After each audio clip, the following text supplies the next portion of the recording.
Hello guys, how are you? I hope you all are good. आज की class में जो डिस्कस होगा वो हमने न्यू सीरीज की शुरू की है एनसीईआरटी साइंस की।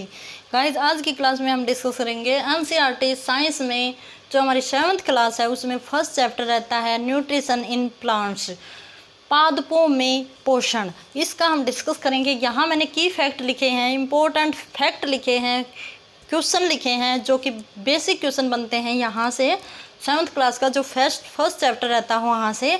तो यहाँ हम डिटेल में डिस्कस करेंगे इनका 1 बाय 1 हर एक का डिस्कशन करेंगे।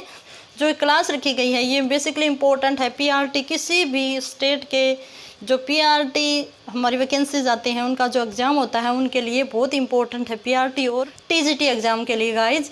तो काफ़ी इंपॉर्टेंट है। Let's see. सबसे पहले हम बात करते हैं पोषक क्या होता है। तो पोषक क्या होता है?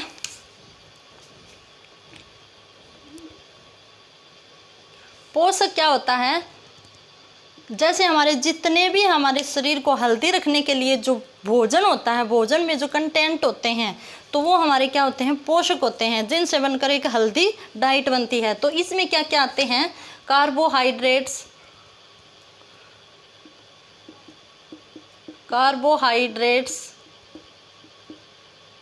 ठीक है गाइज, वसा, खनिज लवण। तो ये जो पदार्थ आते हैं हमारे भोजन में तो उन्हीं को क्या बोला गया है? पोषक बोला गया है, जिनसे हमारी वृद्धि होती है हमारे शरीर की अच्छे से। तो उनको हम क्या कहते हैं? पोषक कहते हैं। दूसरा नंबर पे जो बात की गई है वो है पोषण। पोषण क्या होता है? पोषण होते हैं भोजन करने की विधि। क्या होती है? भोजन करने की विधि की जो पौधे हैं वो कैसे अपना भोजन प्राप्त करते हैं। तो वो क्या हुई? भोजन करने की विधि। अब है स्वपोषी पादप कौन से होते हैं? पादप का मैंने मीनिंग ही नहीं बताया। तो पादप का जो मीनिंग होता है वो होता है पौधे। पादप का मीनिंग क्या होता है? पौधे। ठीक है गाइज, कि पौधे अपना भोजन कैसे लेते हैं। तो स्वपोषी कौन से होते हैं? जो अपना भोजन खुद बनाते हैं क्लोरोफिल की सहायता से, जिनमें पर्णहरित पदार्थ होता है जो पौधों की पंखुड़ियों में। तो स्वपोषी वो होते हैं जो अपना खाना अपने आप बनाते हैं। ठीक है गाइज। विषमपोषी और परपोषी वो होते हैं जो दूसरों की सहायता से भोजन बनाते हैं या अपने खाने के लिए दूसरों पर डिपेंड रहते हैं। तो ऐसे भी पौधे हैं जो दूसरों के ऊपर डिपेंड रहते हैं। तो उनमें से एक नाम आता है अमरबेल। क्या आता है? अमरबेल। अमरबेल क्या होती है? एक पीले रंग की बेल होती है, आपने देखी भी होगी ऑलमोस्ट गांव में, कि पीले रंग की बेल होती है जो झाड़ियों के ऊपर और जो पहाड़ियों के ऊपर जो पौधे होते हैं उनके ऊपर पीले रंग की बेल पड़ी हुई होती है। झाड़ियों की कर होते हैं जो गांव में, तो पीले रंग की बेल होती है अमरबेल। वो अपना खाना आप नहीं बना सकती क्योंकि उसमें क्लोरोफिल नहीं होता। ठीक है गाइज। और न ही उसमें जड़ होती है कि वो जड़ से अपना खाना आप बना ले। ठीक है। तो वो होती है परपोषी पौधा होता है। यही गाइज क्वेश्चन पुट किया जाता है कई बार कि परपोषी पौधा कौन सा होता है। तो वो हमारी बेल होती है एक अमरबेल। अब नेक्स्ट है रंध्र। रंध्र का वैसे मीनिंग होता है छिद्र। रंध्र का मीनिंग क्या होता है? छिद्र होता है पौधों की पंखुड़ियों में, पौधों की पत्तियों में जो हमें दिखाई नहीं देते। ठीक है गाइज। वैसे अगर हम देखें लेंस की मदद से तो हम उनको देख सकते हैं, हल्के हल्के छिद्र होते हैं जो वायुमंडल से क्या लेते हैं? कार्बन डाइऑक्साइड लेते हैं। ठीक है गाइज। तो कार्बन डाइऑक्साइड लेने के लिए पौधों के पत्तियों में जो छिद्र होते हैं उनको क्या बोलते हैं? रंध्र बोला जाता है। अब बात करते हैं क्लोरोफिल। क्लोरोफिल क्या होता है? पौधों में जो हरे रंग का पदार्थ होता है, हरे रंग का जो पदार्थ होता है, पौधे का रंग हरा क्लोरोफिल के कारण होता है, जिससे क्या करता है? पौधा सूर्य से प्रकाश लेता है। तो सूर्य से प्रकाश लेने के लिए, क्योंकि उसको खाना बनाने के लिए क्या क्या करना पड़ता है? खाना बनाने के लिए उसको भूमि से मिट्टी, जल और नाइट्रोजन मिलता है। वहीं सूर्य के प्रकाश वो कहाँ से लेता है? वातावरण से लेता है। किसके कारण लेता है? क्लोरोफिल के कारण लेता है। अब नेक्स्ट बात करते हैं कीटभक्षी पौधे। कीटभक्षी पौधे भी होते हैं जो पौधे क्या खाते हों? कीटों को खाते हों। ये एक पौधा आपको मैं एनसीईआरटी में दिखाऊंगी कि एक पौधा होता है, जैसे एक पौधा होता है ऐसे, तो उस पौधे के ऐसे कुछ नीचे वोवल टाइप या फिर ग्लास टाइप में उसकी शेप ऐसे होती है। ठीक है गाइज।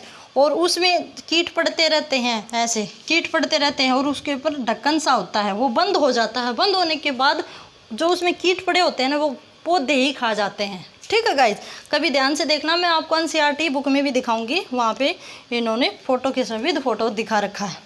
अब नेक्स्ट बात करते हैं लाइकेन। लाइकेन क्या होता है? लाइकेन होता है भागीदारी पौधे, भागीदार पौधे, भागीदार पौधे होते हैं जो कवक और शैवाल इन दोनों की मदद से अपना खाना बनाते हैं। अगर कवक न हो लाइकेन में तो वो अपना खाना नहीं बना सकते हैं, अगर शैवाल न हो तो भी वो अपना खाना नहीं बना सकते हैं। जो शैवाल होते हैं वो तो क्या करते हैं, सूर्य से प्रकाश लेते हैं, और कवक है वो भूमि से क्या लेते हैं, नाइट्रोजन और जल। ठीक है गाइज, ये खनिज पदार्थ ये लेते हैं। अब बात करते हैं छत्रक क्या होती हैं। तो छत्रक होती है हमारी खुम्बी। खुम्बी आप जानते हो, मशरूम, मशरूम जो अपना खाना कहाँ से लेते हैं, गले सड़े पदार्थ से लेते हैं। आपको पता है खुम्बियाँ कहाँ उगती हैं, जहाँ गंदा नाला सड़ा पदार्थ पड़ा हुआ होता है उनके ऊपर क्या उगती हैं, खुम्बियाँ उगती हैं, जिनको क्या कहा जाता है, छत्रक कहा जाता है, क्योंकि उनकी जो शेप होती है वो छतरी के टाइप की होती है गाइज। अब नेक्स्ट बात करते हैं राइजोबियम। राइजोबियम क्या होता है, जो अपना भोजन अपने आप नहीं बना पाते। क्या नहीं बना पाते?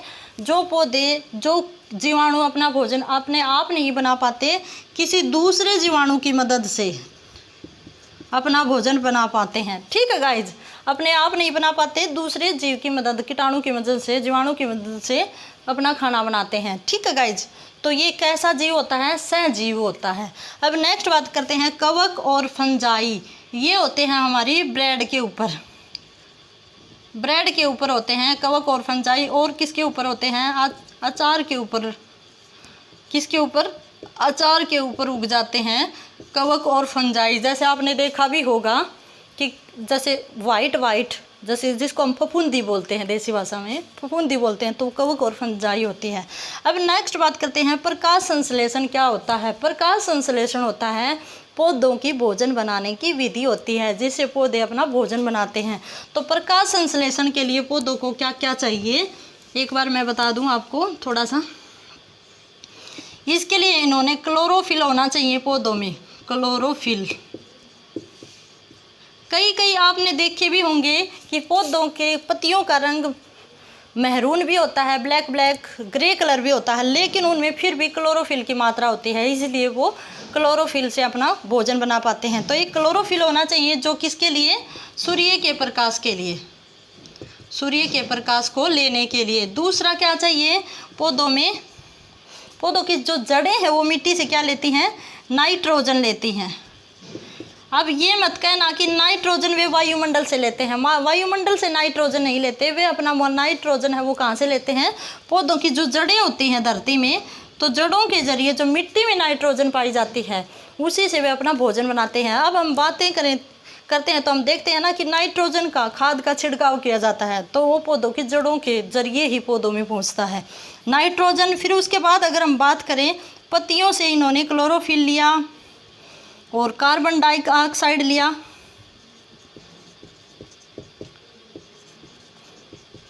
कार्बन डाइऑक्साइड कहाँ से लिया, छिद्रों से। जो मैंने यहाँ पे रंध्र से बात की थी, पौधों की पत्तियों में क्या होता है, छिद्र होते हैं, उनसे वो क्या लेता है, कार्बन डाइऑक्साइड लेता है। मिट्टी से नाइट्रोजन, पानी और खनिज, ये तीन चीज़ मिट्टी से लेता है। इस प्रकार वो जो पौधे हैं वो अपना खाना बनाते हैं। तो इस क्रिया को क्या कहते हैं, प्रकाश संश्लेषण कहते हैं। कि प्रकाश संश्लेषण की सहायता से ये पौधे अपना खाना बनाते हैं और जीवित रहते हैं। तो गाइज हमने बात की यहाँ पे ओवरऑल जितने भी चैप्टर में की फैक्ट थे, पॉइंट बनते थे, क्वेश्चन बनते थे, उनके ऑलमोस्ट मैंने यहाँ हर एक आपको पॉइंट कवर करवा दिया है। फिर भी कोई क्वेरी कमेंट रहता हो तो आप कमेंट बॉक्स में डाल देना। काफ़ी इम्पोर्टेंट हमारी एनसीईआरटी की सीरीज़ मैंने स्टार्ट की है, जिसे मैंने पीआरटी और टीजीटी को ध्यान में रख के शुरू किया है। इसके साथ साथ जो हमारी ये सीरीज़ है एनसीईआरटी साइंस की, ये हर किसी भी, चाहे कम्पिटिटिव एग्ज़ाम हमारा किसी भी फील्ड का हो तो वहीं काफ़ी ज़्यादा इंपॉर्टेंस रखती है। चाहे हमारा एचसीएस का हो या कोई भी हमारा एसएससी का या एचएसएससी का एग्ज़ाम हो, तो वहाँ उतनी इंपॉर्टेंस रखती है। तो आई थिंक आपको फर्स्ट चैप्टर है वो कवर हो गया होगा। ये की फैक्ट हैं, आप नोट्स बना लीजिए 1 बाय 1, जैसे मैंने बना रखे हैं यहाँ, आप एक्सप्लेन करके बना लीजिए। वो काफ़ी ईजी ट्रिक्स है और ईजी वे से मैं आपको करवा रही हूँ। आई थिंक आपको समझ आ गया होगा।